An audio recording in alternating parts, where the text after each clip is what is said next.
Hey guys, today I want to talk to you about how to run your real estate business with an agency model.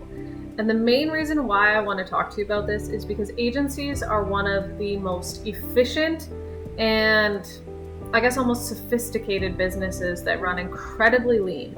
And a lot of the stuff that we're taught as brand new agency owners whenever we join a coaching program, we're taught how to run a business like a very fine-tuned machine. And I'm in a lot of real estate groups that people are asking a lot of questions around certain things, and it made me realize that not a lot of people are running their real estate businesses on all cylinders or as efficiently as they could be. So what I want to talk to you about is some of the main things that we're taught, and I'm going to go through 3 main points that are super important. And if you implement these into your business today, I guarantee you, you're going to be moving that money needle forward like that. So these 3 things are very, very key to growing and scaling your real estate business. So the first thing that we're taught as an agency owner, and I don't care what course you're in, we're taught these things right away. So automate, delegate, and delete. So these are things that are not moving the money needle forward. You need to automate them, you need to delegate them, and you need to delete them. Because as a business owner, and it doesn't matter what type of a business you own, this doesn't even matter if you're a real estate agent or not, but you need to be working on your business, not in your business.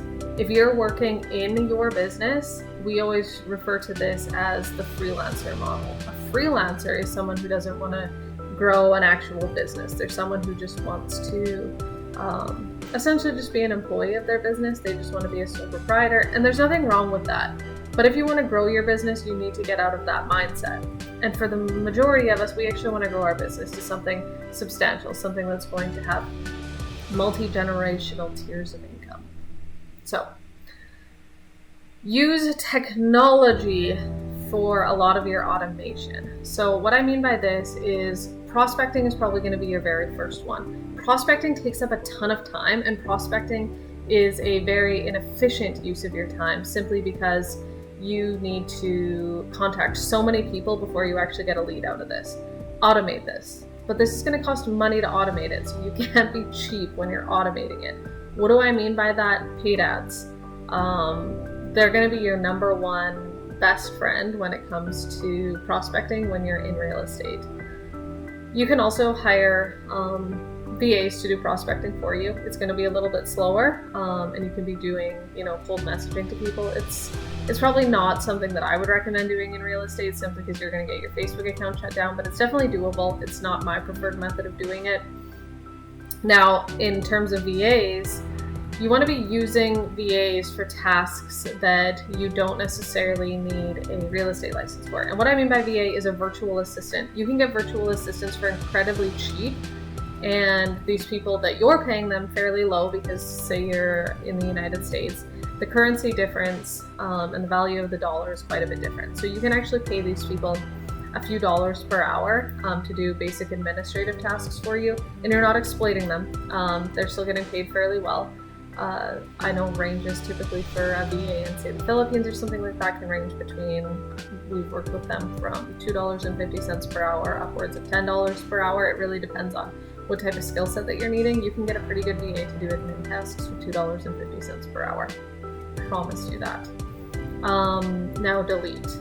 Delete tasks that are not important. If they are tasks that are in no way helping your business, stop doing them. Just because you had a business coach that told you, you need to be posting to your social media business page 75 times per day.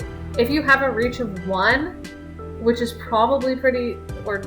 pretty common for a lot of real estate agents, they don't have big followings on their business pages, stop doing it. Use your personal feed if you need to, because you're going to have a better reach on that. Your business page, unless you have a huge following and you built it 10 years ago, it's not a good use of your time. You don't need to be doing that. No one sees these posts anyways. Why do you keep doing it? Why are you spending an hour a day doing something that is not moving the money needle forward? That doesn't make any sense. And I hate to be harsh, but that's the reality of the situation. But we've all done it, so it's fine. There's a lot of business coaches out there that tell people to do really stupid things that they might have worked 10 years ago, that they're not relevant anymore. Your coach probably hasn't done social media since organic posting to a business page became completely useless. Not putting them down, just saying. Relevancy is important. Algorithms change.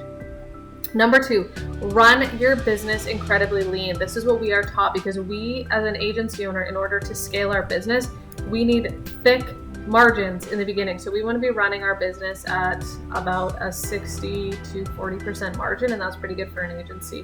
A lot of real estate agents, however, think that, and again, this isn't a put down, that they need to be running 100% margin. No business runs off 100% margin. You need to be investing in advertising, but I'm still saying run your business lean in the sense that you don't need to go and buy a new Mercedes right off the hop just for appearances. You don't need to have those kind of expenses. Run your business lean, but if you're running it at a 40 to 60% margin and you're automating, you're delegating, you're paying for ads, you're doing all kinds of things to grow your business, that's a good area to be in. But if you're spending 100% of your income on your new Benz payment, don't do it. There's a lot of people out there that think I'm in real estate, appearances are so important. I need to go get myself a Louis Vuitton and an expensive car, and I need to dress to the nines. People remember how you make them feel, not the way that you look. And if you advertise, you're going to get more customers than if you have a Mercedes that is a sticker on the back of it. Number 3. This is really important. Understand how ROI works and scale into anything that is giving you a positive ROI. If you went to an e-com agency owner, so that's someone who sells things online, they have a Shopify store or something, and you went to them and you said, I want a 5x ROI tomorrow, they would laugh. That's unrealistic. A 5x ROI? Yeah, it happens. It definitely happens, but immediately, absolutely not. If you're getting a positive ROI, for example, we sell a course that teaches people basic real estate ads. We look for anything over a 1-to-1 ROI. The second we get that, scale into that audience. Real estate agents are taught that you need to be getting these monster ROIs, that you need to be getting a 5 or a 10 or a 15x. If you spend $100, you should be making $5,000. That's not realistic. If you go and just Google ROIs on the internet on basically any product or service out there, if someone's hitting a 4x ROI, they're selling pet products or they're selling baby products that are marked up huge. And if you get a 4x ROI, you're a multi-millionaire. The reality is you're probably not going to get a massive ROI from spending a couple $100 instantly. You need to spend money to make money, and you need to understand the concept of scaling.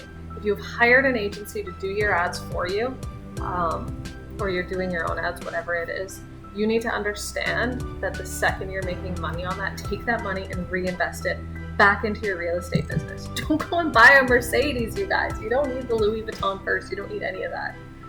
Take that money and reinvest it in your business. These are some of the top things that we're taught as agency owners. Is we're supposed to automate, delegate, and delete. We're supposed to run our businesses incredibly lean, but still understand that we need to spend money to make money. We also need to learn how ROI works and to scale into things that are making us money. If you apply these 3 things into your real estate business, I promise you, you are going to be running it completely different than 99% of real estate agents who are out there. So, what can you do today with this newfound knowledge, and how can you schedule your tasks tomorrow or next week or whatever it's going to be and implement these to grow your business? Because I promise you, if you start doing things like this and you start thinking how an agency owner thinks in running their business, you're going to do incredible things. That's all. My name is Jade. I am the owner of the Cold to Sold program. We help you run real estate ads. We'll also call your leads, and we'll also teach you how to run ads if you are a newer agent. So click the link below if you want to learn more about what we have to offer.